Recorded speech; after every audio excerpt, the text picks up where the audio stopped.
Welcome to the Salmon Runs YouTube. Enjoy the video.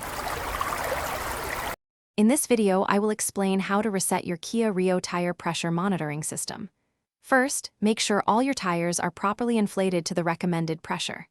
Next, turn your car's ignition to the on position, but do not start the engine. Now, you'll need to find the TPMS reset button, which is typically located beneath the steering wheel or in the glove compartment.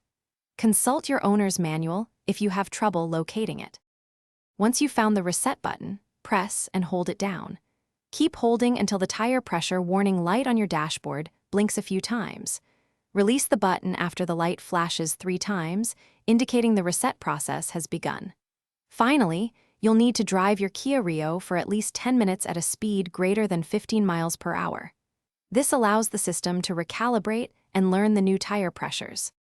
If the TPMS light remains on after following these steps, don't worry. First, double-check all your tire pressures with a trusted gauge to ensure they are accurate. If the light persists, it might indicate a slow leak in a tire or a faulty TPMS sensor, which may require professional attention. Always refer to your Kia Rio's owner's manual for any model-specific details or additional troubleshooting advice.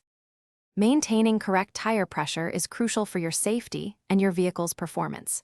Make it a habit to check your tire pressure regularly, especially before long journeys, to ensure optimal handling and fuel efficiency. Proper inflation also extends the life of your tires, saving you money in the long run. And speaking of making things easier, if you're looking to streamline your meal prep, check out the leak-proof containers linked in the description below, along with other great deals.